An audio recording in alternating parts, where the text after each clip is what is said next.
পরমা সুন্দরী এক মহিলা আজ কয় মাস হলো বুস্তাম নগরীতে আগমন করেছে। তার আগমনে বিত্তবান ও চরিত্রহীন যুবকেরা বেশ খুশি, কারণ নিজ নিজ অবৈধ মনোবাঞ্ছা পূরণের জন্য এ ধরনের রূপসী মেয়ে তাদের কাম্য। মেয়েটির দেহ সুন্দর হলেও মনটা কিন্তু সুন্দর ছিল না, হৃদয়টা সুন্দর ছিল না। সে ছিল চরিত্রহীনা, ভ্রষ্টা।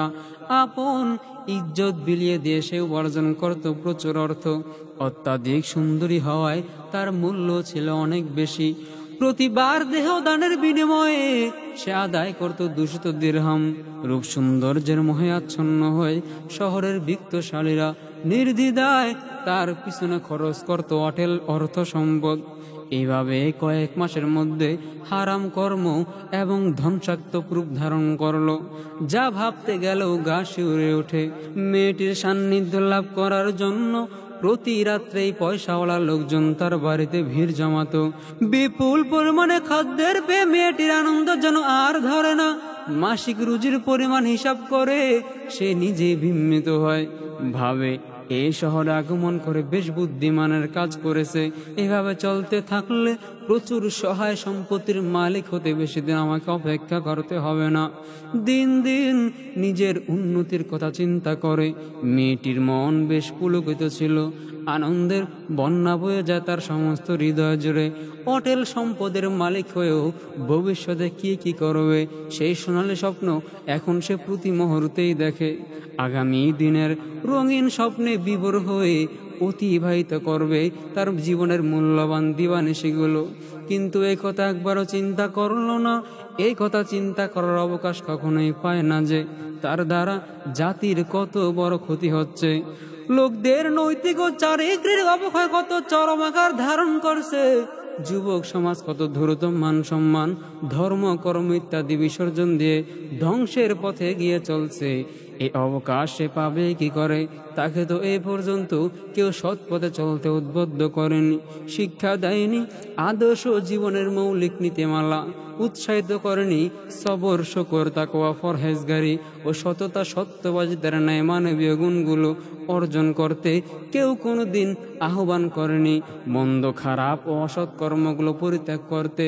অবৈধ অপকর্মের শাস্তি কি, এর ক্ষতি বা কতটুকু, এ কথা তো আজ পর্যন্ত কোনো আদম সন্তান তাকে বুঝায়নি, এমনকি বোঝানোর চেষ্টাও করেনি। সুতরাং এমতাবস্থায় ঢালাও ভাবে তার ঘাড়ে সমস্ত দোষ চাপিয়ে দেওয়া উচিত হবে না। সৎ পথে আহ্বান করা এবং মন্দ কাজ থেকে বিরত থাকার দায়িত্ব পালন না করে ঘৃণিতভাবে তাকে প্রত্যাখ্যান করে দূরে সরিয়ে দেওয়া আমাদের ঠিক হবে না, কখনোই নয়। হ্যাঁ, বরং বার বোঝানোর পরেও যদি অবৈধ কর্ম থেকে সে বিরত না থাকে, মন্দ কাজ পরিত্যাগ না করে, সুস্থ সুন্দর জীবনে ফিরে না আসে, তখন হয়তো তাকে দোষারোপ করাটা ঠিক হবে। কিন্তু এর অর্থ এই নয় এমতাবস্থায় তাকে অবজ্ঞা করে দূরে সরিয়ে দেওয়া ঠিক হবে না। বরং পাপকে ঘৃণা করো, পাপীকে ঘৃণা করিও না। এই সূত্র অবলম্বন করে তার ভবিষ্যতের মঙ্গলের আশায় আখিরাতের কঠিন শাস্তি থেকে বাঁচানোর উদ্দেশ্যে অসৎ অবৈধ কর্ম থেকে ফিরানোর যত সম্ভব চেষ্টা এলাকাবাসী করতেছে। অনেক কৌশল অবলম্বন করলো, কিন্তু কোনো কৌশলে কাজ হলো না। শেষ পর্যন্ত জামানার শ্রেষ্ঠ আলেম হযরত বাইজিদ বুস্তামির কাছে গেলেন। বাইজিদ বুস্তামির কাছে যাওয়ার পর বিস্তারিত আলোচনা শেষ করে তারা সবিনয় আরজ করে বললেন, হযরত, অনুগ্রহ করে শহর থেকে পাপ দূর করুন, অন্যথায় অল্প কয়েকদিনের মধ্যে এই শহর ধ্বংস হয়ে যাবে। হযরত বাইজিদ বুস্তামি সবকিছু মনোযোগ দিয়ে শুনলেন। তারপর বললেন, তোমরা এখন যাও, দেখি এই প্রতিকারের কি ব্যবস্থা করা যায়। তারা সবাই চলে গেল। লোকজন চলে যাওয়ার পর হযরত বাইজিদ বুস্তামি চিন্তা করলেন, ভীষণ পেরেশান হয়ে গেলেন, চরম পর্যায়ে অস্থির হয়ে পড়লেন। মনে মনে বললেন, আমি জীবিত থাকতেই এ শহরে এত বড় মারাত্মক অপকর্ম, খোদা তাআলার এত বড় নাফরমানি হয় যদি হাসরের ময়দানে পরাক্রমে যদি আল্লাহ আমারে প্রশ্ন করে বসেন, হে বাইজিদ,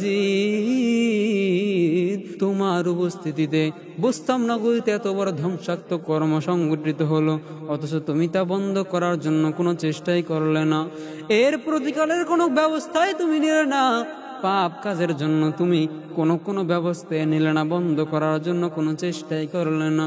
আল্লাহ যদি আমার এই কথা বলে, তখন আমি বাইজিদ কি মুখ দেখাবো আল্লাহর সামনে, নবীর সামনে? এই জীবন থেকে মরে যাওয়াই উত্তম। এসব কথা চিন্তা করে তার পেরেশানির মাত্রা আরো বৃদ্ধি পেল। নগরবাসীর উপর আচ্ছন্ন হয়ে বিপদাংশায় তিনি সীমাহীন বেকুল হয়ে পড়লেন। শেষ পর্যন্ত অনেক চিন্তা গবেষণা করে এই ধ্বংসাত্মক কর্মকাণ্ড বন্ধ করার একটি সুন্দর উপায় তিনি বের করতে সক্ষম হলেন। উপায় খুঁজে পেয়ে হযরত বাইজিদ বুস্তামি কাল বিলম্ব না করে মাগরিবের নামাজ আদায় করার পর 200 দিরহাম নিয়ে সোজা ওই ভ্রষ্টা মহিলার বাড়িতে চলে গেলেন। বাড়িতে যাওয়ার পর বাড়ির প্রথম গেটে বাইজিদ বুস্তামি বসে রইলেন। ধীরে ধীরে রাত বাড়তে থাকলো। চতুর্দিক থেকে নামি দামি খদ্দেরের আনাগোনা শুরু হলো, কিন্তু কেউ প্রবেশ করার সাহস পেল না, সবাই ভয় পেয়ে চলে গেল। ভাবলো, হযরত বাইজিদের মতো এত সুন্দর বুজুর্গ, হযরত বাইজিদের মতো এত বড় বুজুর্গ এই বাড়িতে কেন? কি উদ্দেশ্যে তিনি এখানে আগমন করেছেন? তাহলে কি তিনিও এই সুন্দরী মহিলার পাতানো পাদে আটকা পড়েছেন? না, এটা হতেই পারে না। একজন আল্লাহর খাঁটি বান্দার ব্যাপারে এ ধারণা অবলম্বন করাও ভালো না। এভাবে 7-5 ভেবে সবাই চলে গেলেন। এখন রাত প্রায় 12টা। এতক্ষণে কয়েকশো দিরহাম কামাই হয়ে যাওয়ার কথা, কিন্তু 1 পয়সাও এখন পর্যন্ত কামাই হয় নাই, আসে নাই। একটি খদ্দের দেখাও এই পর্যন্ত মিলল না। তাহলে কি নিশ্চয়ই কিছু ঘটেছে। এসব কথা চিন্তা করে মহিলা তার দাসীকে নিচে পাঠালেন। দাসীকে পাঠানোর পর এক সময় খবর নেওয়ার জন্য দাসীকে পাঠালেন। দাসী বাইরে এসে দেখলো ঘরের প্রধান ফটকে একজন দরিদ্র লোক বসে আছে, আর খদ্দেররা তাকে দেখে ভয় পালিয়ে যান বাঁচাচ্ছে। এইবার দাসী জিজ্ঞাসা করলো, আপনি এখানে কেন? আপনি এখানে কেন এসেছেন? এখানে তো দরিদ্র লোকেরা আসে না, এখানে সবাই বড় বড় লোকেরা আসে। বুজুর্গ ডাক দিয়া বললেন, আমি মেয়েটির সাথে দেখা করতে চাই, আমাকে একটু সুযোগ করে দাও। বুজুর্গের সাহস দেখে এই দাসী ডাক দিয়া বলল, আপনার সাহস তো কম না। তারপর ব্যঙ্গ করে বলল, জনাব, আদার ব্যাপারী হয়ে জাহাজের খবর না নেওয়াই ভালো। বেশি প্রয়োজন হলে অন্যত্র গিয়ে মনের খায়েশ পূরণ করুন। ফকির, মিসকিন আর দরিদ্র লোকদের এই বাড়িতে স্থান নেই। বুজুর্গ শান্ত কণ্ঠে বললেন, বাবা, এত কথার প্রয়োজন কি? তোমার প্রয়োজন দিনার দিরহামের। তোমরা যা চাও আমি তা দিতে প্রস্তুত আছি। এইবার দাসী ডাক দিয়া বলে, আপনি কি এত দিরহাম দিতে পারবেন? এইবার আল্লাহর গোলাম ডাক দিয়া বলে, অবশ্যই দিতে পারবো। তার মূল্য কিন্তু প্রতি রাতে 200 দিরহাম। আল্লাহর গোলাম ডাক দিয়া বলে, 200 দিরহাম কেন? তার বেশি চাইলেও আমি দিতে পারবো, কোনো সমস্যা নেই। ঠিক আছে, তাহলে এখনই তো সব কিছুর ব্যবস্থা আমি করে দিচ্ছি। এই কথা বলিয়া দাসী এবার ঘরের মধ্যে গেলেন। সে ভিতরে গিয়ে সবকিছু বর্ণনা করলেন। মেয়েটি বলল, আমার দরকার দিরহাম, সে যেই হোক আমার পকেটে নির্ধারিত পরিমাণ দিরহাম এলেই হলো। সে যখন তা দিতে সম্মত আছে, দেরি না করে এখনই তাকে ভিতরে নিয়ে এসো। এইবার এই কথা বলার পর হযরত বাইজিদ বুস্তামিকে ঘরের মধ্যে নিয়ে আসলেন। মেয়েটির সীমাহীন সৌন্দর্যের কথা সে আগে থেকে শুনেছেন। হযরত বাইজিদ বুস্তামি এবার ঘরের মধ্যে চলে গেলেন। ঘরের মধ্যে যাওয়ার পর 200 দিরহাম ওই মেয়েটির হাতে দিলেন। 200 দিরহাম দিয়া এইবার বাইজিদ ডাক দিয়া বলে, এখন তো তুমি আমার, তাই না? বলে, হ্যাঁ, এখন আমি আপনার। আপনি যা বলবেন আমি এখন আপনাকে আপনার ইচ্ছা পূরণ করতে রাজি আছি। আপনি যেই হন না কেন, আপনি বুড়া মানুষ হন, কোনো সমস্যা নাই। অন্যরা আমার সাথে যা করে আপনি এখন আমার সাথে তাই করতে পারবেন। এইবার বাইজিদ ডাক দিয়া বলে, তোমার ক্ষতি কিংবা অসুবিধা হবে না। এমন কিছু যদি তোমাকে দিয়ে করাতে চাই। মেয়েটি ডাক দিয়া বলে, হ্যাঁ, তাতেও আমি রাজি, আমার কোনো সমস্যা না হলেই হয়। না, তোমার কোনো সমস্যা হবে না, বরং তোমার উপকার হবে। জি, তাহলে শুরু করুন, আমার কোনো আপত্তি নেই।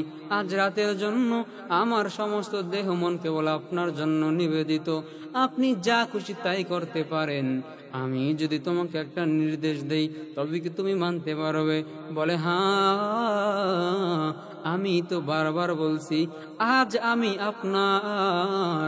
আপনি যে কোনো খেদমত করার জন্য আমাকে বলেন, আমি প্রস্তুত আছি। আপনার খুশির জন্য যা প্রয়োজন সবই আমি করব। এইবার বাইজিদ ডাক দিয়া বলে, ঠিক আছে, তাহলে আমার নির্দেশ হলো এক্ষুনি রেশমি কাপড় পাল্টে উজু গোসল করিয়া সাদা কাপড় পরিধান করে একটা জায়নামাজ নিয়ে আমার সামনে এসে বসো। এইবার মেয়েটি অবাক হলো। এরূপ নির্দেশের জন্য মেয়েটি মোটেও প্রস্তুত ছিল না। এই যেন তার জীবনের এক নতুন অভিজ্ঞতা। হযরত বাইজিদ বুস্তামির এই নির্দেশের জন্য সে কোনোভাবেই প্রস্তুত ছিল না। এই যেন তার নতুন কাস্টমার। এ কেমন আদেশ! মেয়েটি ভাবলো, দেখা যাক, কোনো সমস্যা নাই।